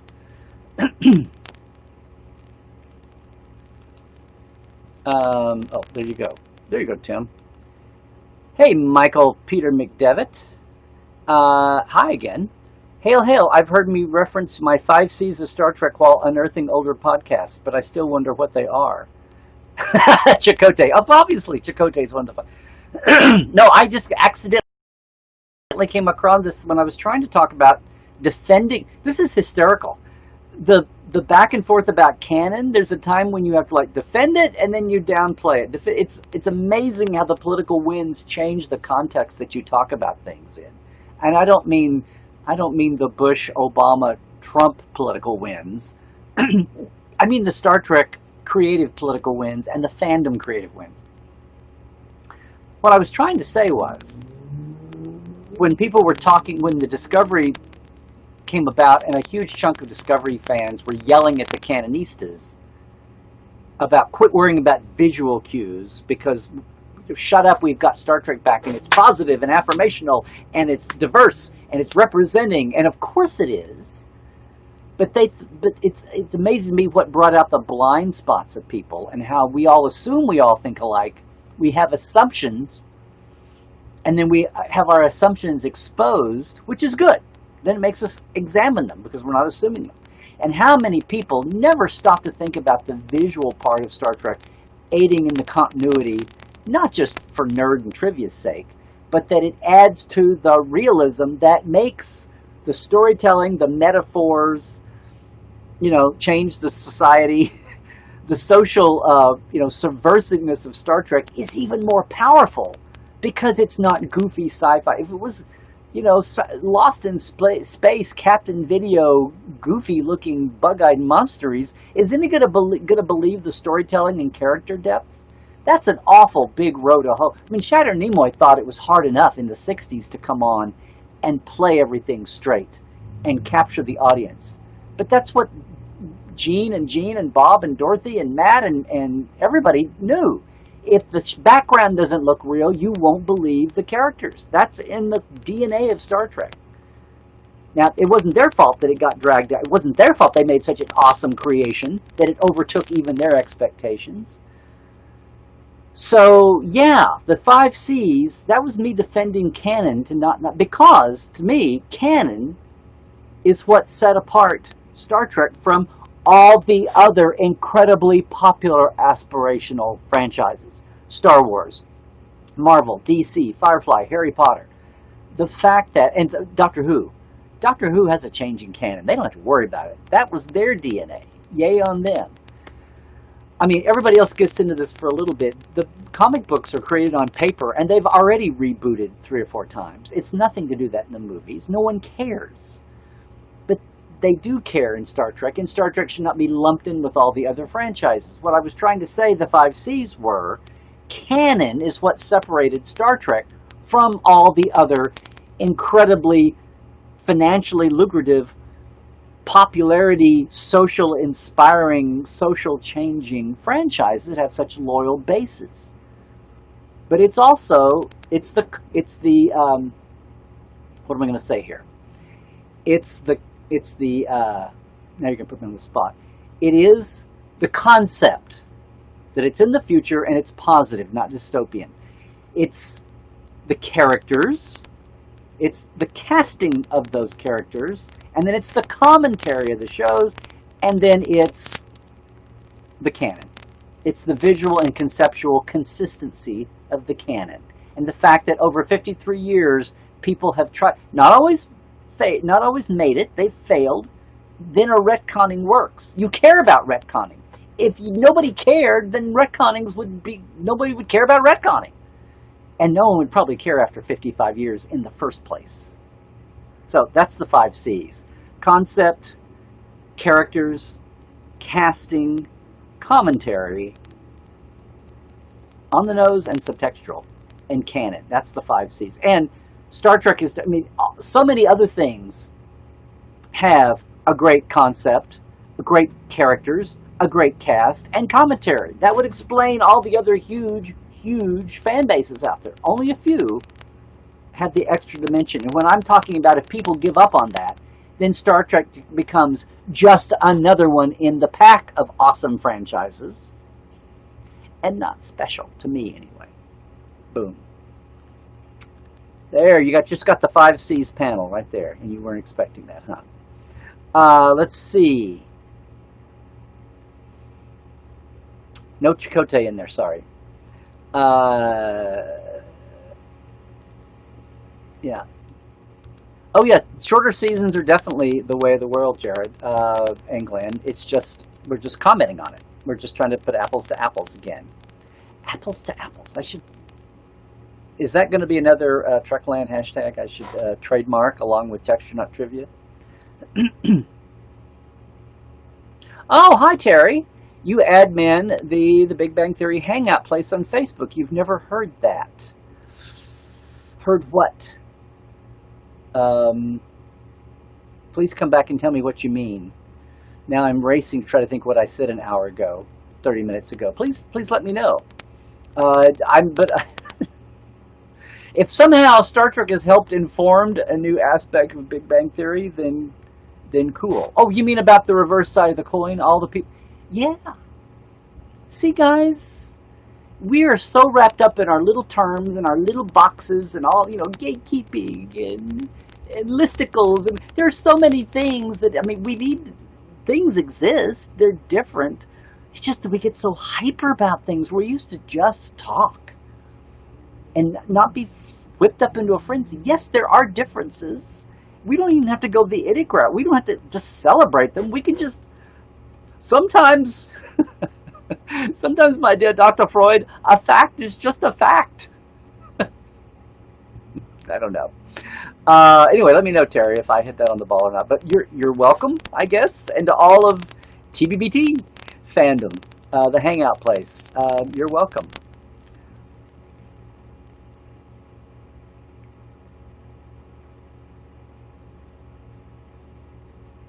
Oh, and then Truck on the Tube says, not fair to compare LDS. The Mormons?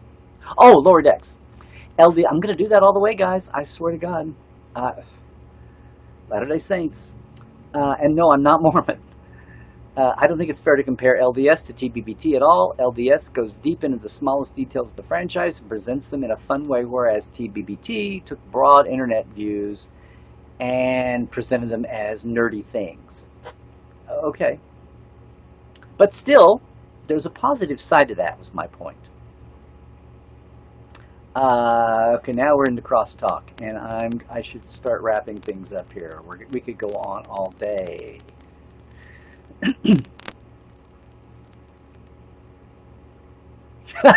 Scott. Yes, the U.S. business model on TV is changing to match Europe, but our expectations and terminologies aren't changing fast enough to keep up. Are you talking about just Trek fandom or the world at large? But what else is new about the U.S.? Right.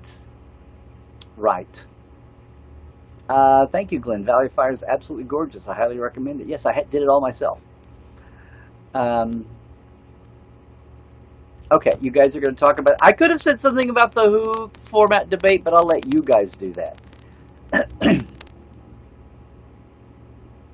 Glenn says I'm probably right about STLV in December. Yeah, Winter NAMM, that's one of your trade shows. National Association of Movie Makers? No, I'm kidding.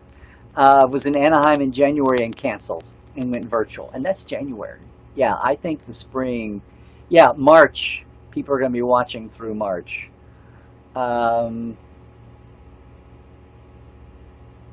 Yes. Oh, good. Good to see you back. Thank you, Robin. Good to see you. Glad you could drop by today. Yay. Yay, yay, yay. Okay. Oh, Glenn. If I'm teller wrong, I don't want to be teller right. I know, you're one step away from some really bad PC lines there. Well, Clayton, I'm amazed that my audio and video are hanging on near perfectly so far, too. I think my iMac, fingers crossed, knock wood, knock a glass. I think my old iMac senses that this might be its swan song, so let's not knock it. Glenn, wow, Glenn. Glenn says, we need an email write-in campaign to convince Parrot to go back to posting the original scale instead of this number of times as popular as the average show thing they have now. I think the Parrot people would be in shock if they had an audience write them about their system from anywhere. It would be so hysterical if my Tuesday audience, if they got 47 letters, that would be like NBC in '69.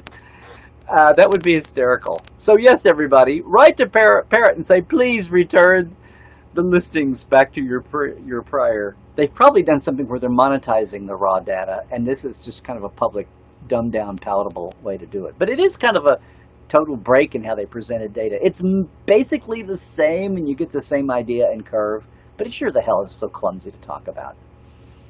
Rose says, well, I test streamed my iMac before Friday. Oh, yes, my dear.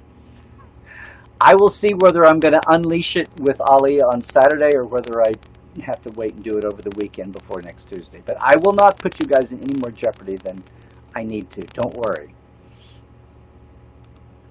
Hey, Clayton. This old school topic. If I had corporate money, what fan fiction series or big one-shot written between TOS and TMP would I unearth and produce?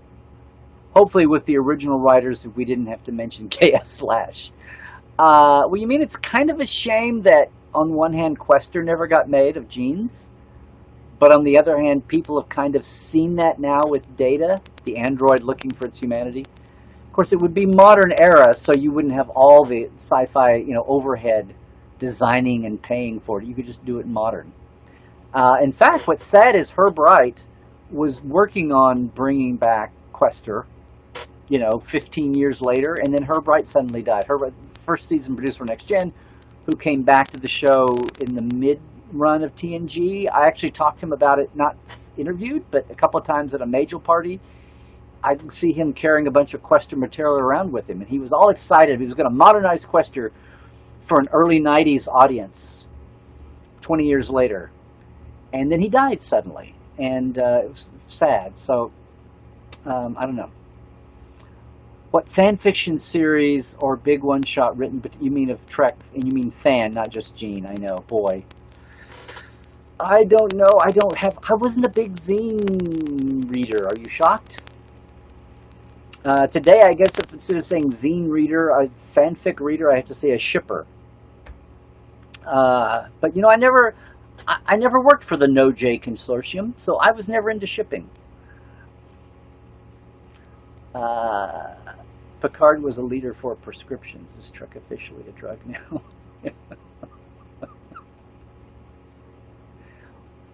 Did I say prescriptions? Oh, God. Sorry, Jared. Did I actually say prescriptions? It's obvious I need to go to the library and check my words, right? I'm sorry if I said prescriptions. Subscriptions, guys. Subscriptions. Rose, you are totally right. It is not fair. CBS is not happy about it, but apparently negotiations take time. We'll see how fast they can get it on and get it up with Discovery Season 3. We'll see. Discovery was the first new episodic Trek. Picard represented the return of Picard. Maybe Lower Decks won't have the buzz until it's had a few of its own episodes. Well, it'd be great if it was organic from the bottom up and now not top down. I'm really hoping, see, and of course the other thing that's harming this, although Lower Decks is, Parrot Analytics, we're looking at the U.S. rankings, and so on one hand, the foreign market shouldn't enter into that as a restraint on numbers. Maybe it's dampening the numbers, or damping the numbers, I should say.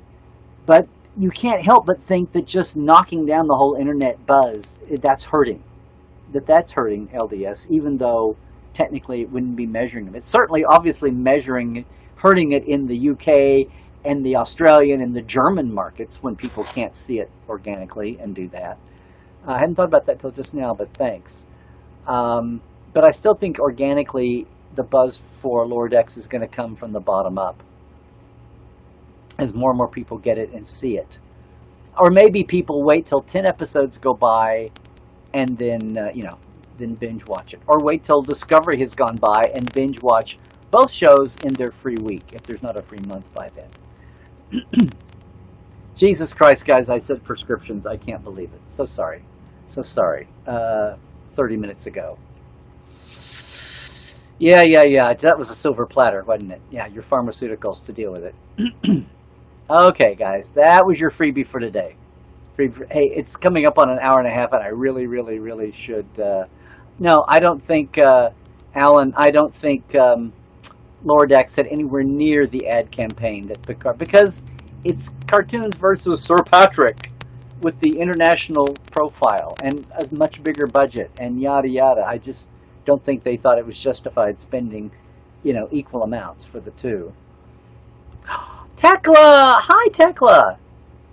I'm sporting a gray haircut in quarantine. What did you miss most about conventions? Oh, seeing you, dear! Although that hadn't been for a couple of years anyway. Thank you for the...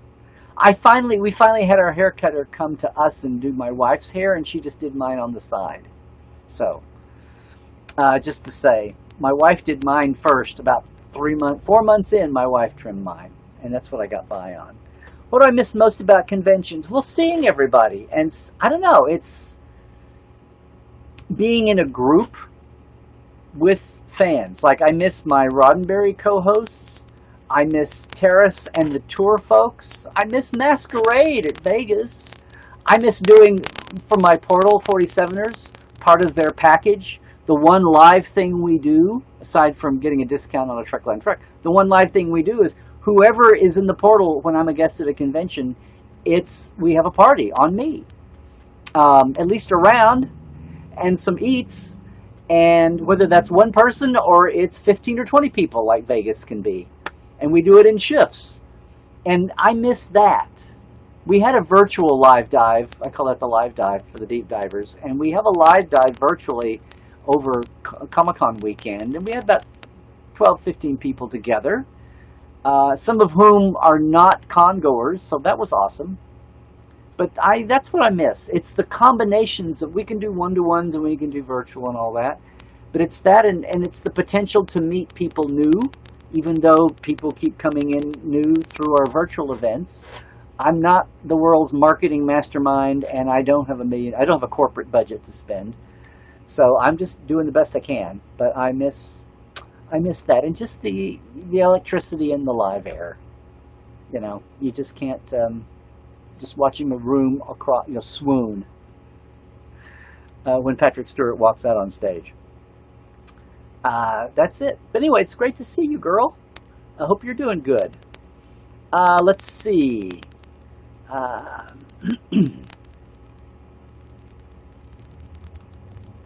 Yeah, the pocketbooks that were written and shelved while Bad Robot pulled their little control. Exercised their right of control over them, and didn't. One more thing that they didn't realize what the normal way of doing things was, and they're like, whoa, whoa, whoa, and don't realize how they're shooting themselves in the foot. Would have helped to expand the Kelvin universe a good deal, but they didn't want to give up the control over parameters 1 year after the first entry. Glenn Iverson, TAS, also had a fantastic opening. Hey, Blaze K, good to see you today too. Thank you for being a Patreon. Glenn says TAS had a fantastic opening thing. Da, da, da, da, da, da, da,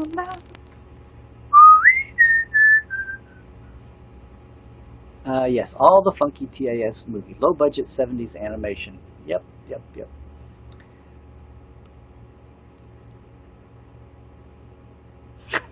Glenn. We need an online branch of service for people who make lists. We can call them the Listerines.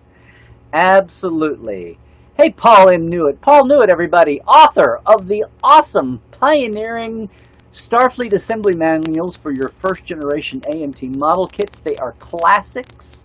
Classics. Paul is the one who made me realize I should get the Estes flying model decal and use on my AMT model kit because it was way more accurate.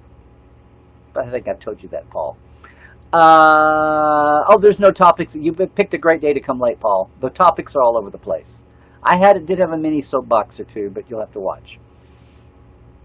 Yeah, they'd be reused and recycled for other Filmation shows. Exactly. Hi, the Tubester. Hi, Tubester. I think you're new here, maybe. How essential is the Roddenberry box for a story to be a real Star Trek story? See Michael Pillar's thoughts in his book about writing Nemesis. It's so awesome that Fade Out is finally out there where people can digest it. Well, I think it's part of it. If by Roddenberry box, and I'm remembering Michael's definition, Roddenberry's box is humanity is perfect. You can't just write a 1987 or 1995 or 2020 story. You've got to go with the perfect humans to some degree and really fine-tune where you have to have conflict. You have to have the plot be about something. I think it has to. I think it's got to be there. Now, what you say, if you do have humans in conflict, that right there is a statement about the threshold of where you are, where the society is. And if you're going to write big, the Dominion War was controversial. Majel hated the Dominion War stories because she didn't think Gene wanted war stories. Part of it were the limitations of the time that Next Gen and original series and Next Gen were formulated. But I think some degree of the box is there, and like all rules that are made to be broken, you don't break them willy-nilly. The rule is there, the canon is there. The rule is there that when you do break it, you explain on the nose, or subtextually, hopefully, you explain why you're breaking it, because that in itself is going to be a statement about where you are. And if the deep, deep darkness of Discovery was all about the Klingon War and the despair and all of that, then okay, what we never got an answer to was why they had technology we didn't see and why so much of fandom was not being an anal nerdinista, canonista about it must be the Kelvin timeline because we obviously didn't have touchscreens there. And the thing about holocoms, which didn't even make rational, logical sense. But, not to go down that rabbit hole, I think lessons were learned. If lessons had been able to be learned when they weren't, the revolving door of who was in charge and was anybody in charge wasn't spinning, which was as much a fault there as it was anything upfront conceptual. Now, I'm not going to go down that thing, but yes, if it's going to be called Star Trek, if you try to ignore the Roddenberry box, you do it at your peril, because whatever you do, the world is going to stand up and say, excuse me, you can't shout that down. It won't, and you will be the guy that finally fucked up Star Trek, which was every showrunner of Star Trek's fear. Let's see. I keep saying we should wrap this up. I'm 30 minutes behind. Yes, Tubester Pillar's book about writing insurrection. Absolutely. Fade Out. Which you can get from Sandra Pillar. She's selling it. Please help Sandra out. It's got a lot of stuff that if you just had the printout of his manuscript, you wouldn't have, too, by the way. She's got a lot of bonusy things in the book. The edition that she has. Kelvin Timeline had a golden opportunity to do something new, fresh, and different compared to Prime Universe and Dark Tale. Yeah, everybody keeps looking at the Kelvin universe as a storytelling event, and I do too, but the Kelvin universe is all about Hollywood and business side of movies. That's what really drove the Kelvin. It's like Discovery was driven by All Access needing a lead-off series, like UPN did, but Voyager was in process when UPN came along. there was no new Star Trek when All Access decided to pioneer a network content maker's own branded thing and quit using Hulu and Netflix as middlemen and create their own. That was the whole impetus to have a Star Trek that no one knew anything about except that, oh, quick, who do we know? Alex, get him in here. Okay, we'll have something sometime soon, but here's what it's going to be. Yeah. Aldine, what? Nemecek's writing a book? I was never there. It was a clone. I'm changing my fingerprints. No, I'm not writing a book. I'd like to. I've got 2 or 3 ideas. Thomas Schmidt. Hey, Thomas. Oh, sorry. I didn't give you the honor. Aldine. There. I have a documentary to finish, in case you had forgotten. Thomas says, how essential is the Roddenberry box for story to be real Star Trek story? Oh, we said this already. Yeah. I answered that. Okay, yay. Hello? What's going on here? There we go, Tekla. Happy birthday, Tim and Scott. Yes, happy birthday. Oh, drink. Did I sing? What happened? As far as the pinball game, I do a triple pinball where the balls are triples and there's a possibility of the game getting so full of flying dribbles it's unplayable. It's cruel, but whee! And then Klingons come in at the end and wipe you out. Yes. Tim Hand, Star Trek doesn't need to compete with anyone else less Game of Thrones. If it's not broken, don't fix it. Well, that's what we know. But there's a big audience out there that for 20 years, 15 years, didn't know what Star Trek was or thought it was old and tired. That's who that was for. It's walking the line. It's making every new Star Trek for the fans, but also it won't make money if it's only for fans, movies or series. It's the model until we go to strictly, pay-per-view. Well, Glenn says one more C, camaraderie. That's what I mean by casting. Yeah, that's included in the casting, Glenn. See, you've got to have casting chemistry. Might be another way to say it. But yeah, by casting, I mean if you're going to cast it well, it's not just people individual roles, then it's the linkage between them. Exactly. Exactly. See how I did it? Hey, listen, I put some, it kind of wrote itself and then I put some thought into it. So, hey, William, you found stellar cartography for $9. Well, go for it. I hope it was a 2018 edition, not a 2013. But there we go. Oh, hey, Alan. Alan D. Laska, another Rather. A stamp for Gene Roddenberry's centennial of his birth. That would be cool. There's going to be some events coming out of Roddenberry. I don't know if anybody's thought about this. It's not too... The Postal Service advance used to be... everything takes longer now. It used to be a long, long time, and a year might be too late to get a project started like that, but, crazier things have happened. I will mention that to the Roddenberry think tank as far as something to proceed. But yeah, the campaign can't hurt. UPS, they're kind of bothered right now, but there is a postal commemorative commission that looks at stamp ideas. Doug Graham, hello. Spock did too much LDS in the 60s. Yes. I don't know what Mormon tenet he was dabbling in there, giving up on his Vulcan beliefs, but there we go. Hey, Tekla. Speaking of casting, when I met Trevor Roth via Denise Crosby, I told him my dream was to audition for him. He said, your dream should be to be cast by me. There you go, a little actor insight. Yeah. You say we should use LDS with a lowercase s. That would be precise, but that's never going to fly in the world of coding and people zooming along. Even though I wince when I say it, I suggested LDX, the way industrial companies do. The railroads do this all the time. LDX, lower decks. But it smacks of being so, it's like it industrializes Star Trek, which I hate. But anyway, I put it out there. No one's going to go for it. The LDS is what people have stuck with. I'm just saying, you're going to be sharing an awful lot of hashtag streams. Yes. Okay, Big Bang Theory. Okay, I'm looking for NAMM is a musicians convention. Okay.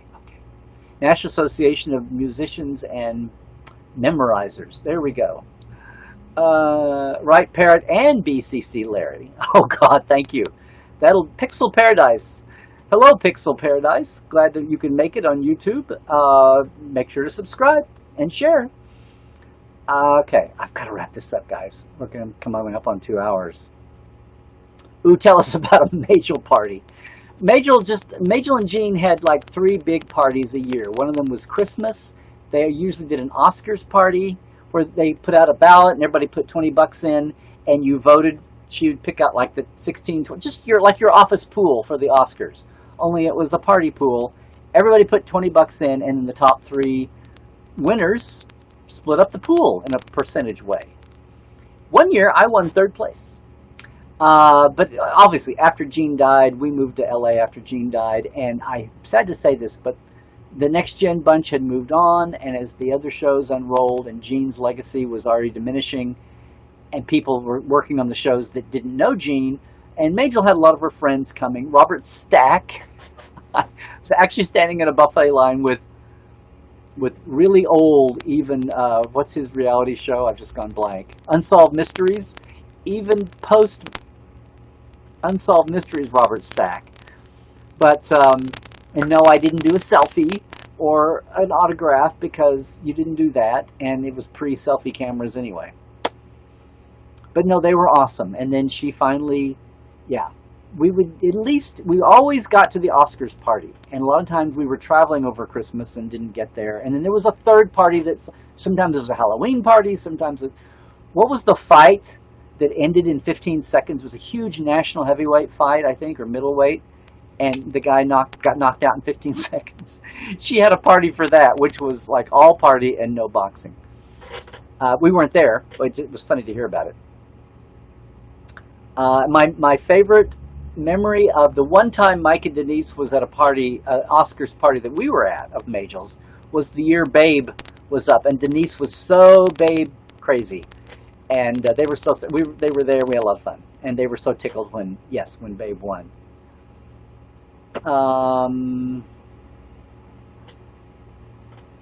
So there you go. Okay.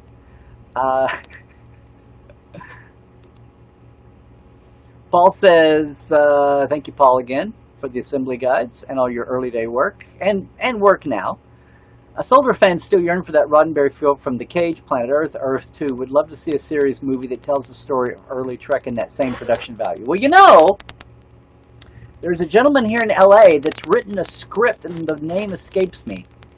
He's written a script about Gene's life, basically from like a formative scene, but basically it's Have Gun Will Travel, the lieutenant making Star Trek, but it's about Gene's life, not about Star Trek. But Star Trek is a huge thing.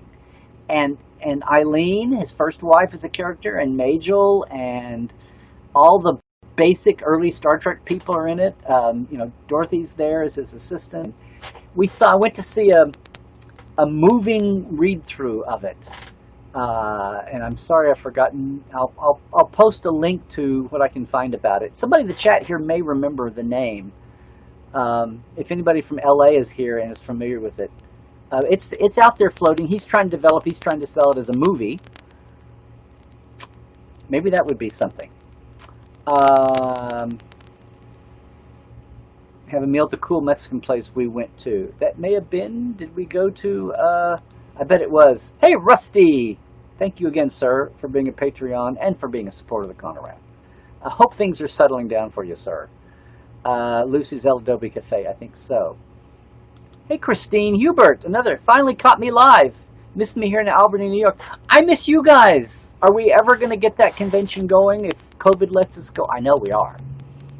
I look forward to getting back to whatever the new convention is called up that way. I love getting, it's my biggest time to get East Coast. I love the growing group out of the Albany convention, and I love we can all get back there together. Glenn, I don't think anybody would disagree with you.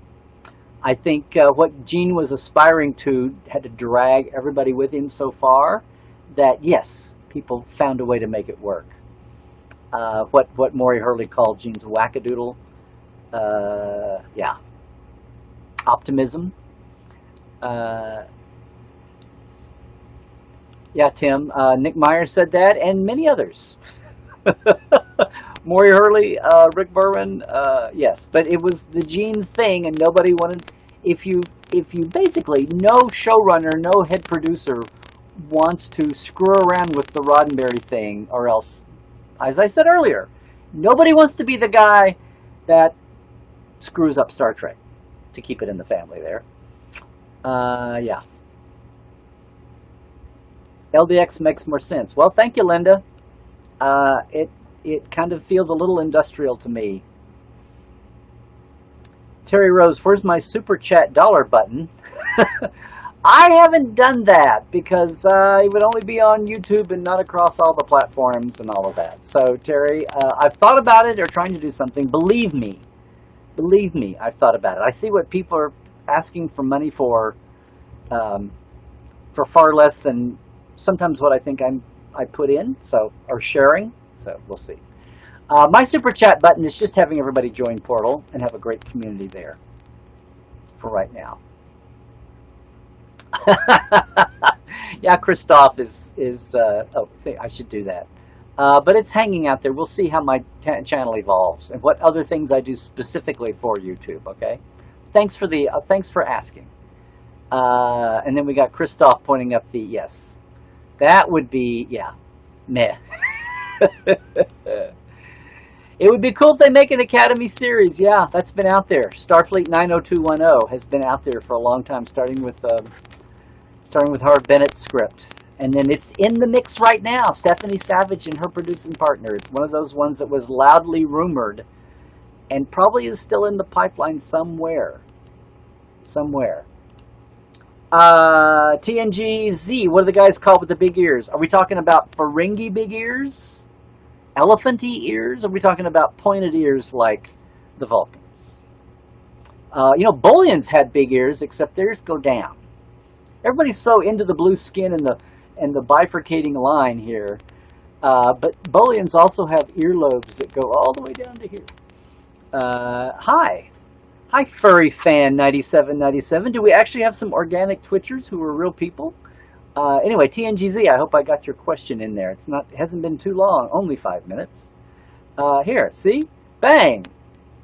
No Twitch symbols, but I swear to God, guys, these are Twitchers, actual live Twitchers saying hi. Yay, civilly, I might add. Tim, replying to William Wells. Yes, there we go. Okay, we're really going to wrap it up. Oh, yeah, Rusty. Sorry about that. You'll land on your feet, man. I hope so. CBS should do the Roddenberry movie and package it along with the Trek series. We'll see. If we can get Star Trek back in LA and not have it be a creature of New York and get that West Coast vibe back to it, we will see. Oh no, Linda, what did I do? Someone put Starfleet Academy and Klingon Academy together in a movie on YouTube. Oh, they did already. I haven't seen that. Truck on the Tube had to leave and come back. Don't know if you read my comments. I did. You'll have to rewatch. I spotlighted some of them now that I have the power to spotlight. Thank you, Reacher. Okay. Will we ever see gray Andorians like in TAS? You got the Anar. The gray Andorian was just an Anar that had been thawed out. I don't know. The gray Andorian was like, well, no, you had albino Andorians. They were the Enar. Well, let's just chalk that up to species diversity, shall we? Okay. It's working for everybody else. We've got biker Tellarites with tusks. I can't wait to see what happens. Anyway, and I love how Lower Decks went with an older, maybe tusks are a generational thing. Maybe younger. Nope. The admirals were older and they had tusks on Discovery. Maybe tusks were a fashion statement by Tellarites in the late 2250s, like red hair on Orion. See, guys, you can texture not trivia anything if you just put your mind to it. But guys, really, I think that's been a waste. We didn't do a break I didn't do a break. This is going to be a huge marathon on YouTube when it finally gets around to being edited. It won't be edited. I just want to say once again, we're going to close out. It's been awesome. This has been a huge turnout today, guys. AMAs bring out everybody, I guess. Who wants to hear me talk about a topic when I can do it for 10 minutes at a time on 47 different ones? I guess that's the lesson to take away here. Geez, guys. Thank you for the link. The Enterprise A has surfaced and will be on display at Star Trek Tour soon up in New York. Cool. That's good to know. Oh, come on. Cheap, LOL. What? By species diversity, gray Andorian? They should have a series where captains tell stories to their kids of their cadet adventures. That's one way to pull people in of any age. That was actually the envelope idea for Star Trek Academy, Harv Bennett's Star Trek Academy, to have older McCoy and Kirk telling cadet stories. But it could work for a series, and you could put actors to work as themselves. You could sure go get that DS9 cast, and that Voyager cast, and that Enterprise cast, and put them to work. You sure could. You sure could. You could even have moments where they weren't just sitting in an overstuffed chair being totally passive. You could give the elder statesman actors something to do, like in a teaser and a closer. And then, it doesn't have to be completely just vacant narrator voiceover. Yeah. You're welcome. You're welcome, Terry. Thanks for jumping in. Hopefully see you around here. And hopefully you'll see some of the rest of Trekland. Trek on the Tube. We do. Thanks, Trucker Boy. I'll space them out, okay? I'd love to come back sometime. Thank you, Tim. There's the link, everybody. And what are we saying here, Jared? Over 2 hours. Say goodbye later before my... Yeah. She's at work today. This isn't Saturday, guys. Anyway, sincerely, I want to thank everybody again. A lot of you were on here live with us today, or maybe you were lurking.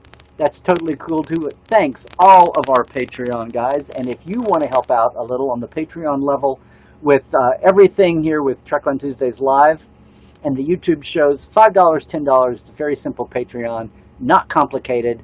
They take it every month at patreon.com/TreklandLive. Patreon.com. I didn't invent it. That's what it is. This week, also, I mentioned, I know I did, Trek Files is up. It's on Facebook based. That's where you can get the documents every week. We're going through Gene's drawers with a guest every week this week, all about Dorothy Fontana and a protest letter defending the honor of Star Trek animation is not just a kiddie show. It's there on Facebook, or you can go to your podcatcher of choice, podcasts.roddenberry.com, see where all of it is. It's hashtag Trek Files on Twitter, in case we ever sell and Parrot wants to track us.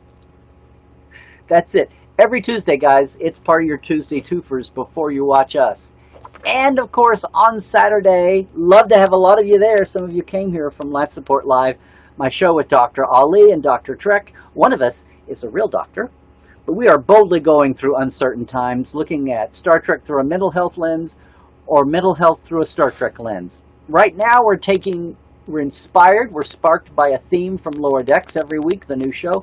We don't spoilerize Lower Decks, but we just take a theme. Those of you who see it can jump along, and those of the rest of the world who are stuck, don't worry about it, because then we'll take the theme and apply it all across all of Star Trek right now. We'll change that once Lower Decks ends. Who knows what we'll do when Discovery is back. We have a page. Facebook page. Please go like and join us. We're getting off now on captioning goofball pictures of Ollie and I. You don't want to miss it. You can go over right now and join the page. And join us Saturdays, 10 a.m. Pacific, 1 Eastern, yada yada. 6 British and 7 Central Europe time.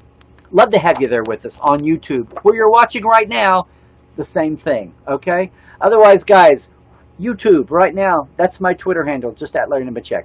Facebookers, that's my Instagram as well, Larry Nemecek, Trekland. And again, Portal 47, watch Life Support Live, because I often have a Portal 47 special. But you can catch all about it, portal47.net. Yeah, that was a marathon today. I guess I asked for that with AMA. But I'm so tickled to have you guys up with us. for all this time. No one's going to quote my...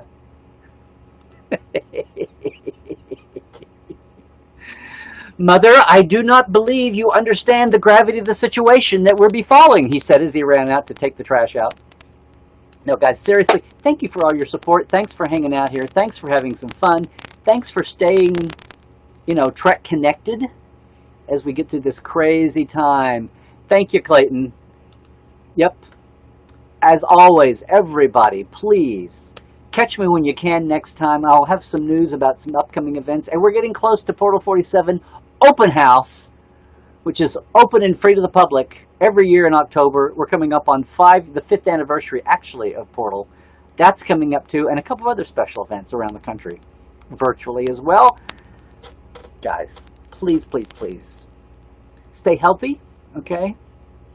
Stay woke, and I mean that in the broadest sense, as in check your sources. Most of all, of course, trek well, everybody.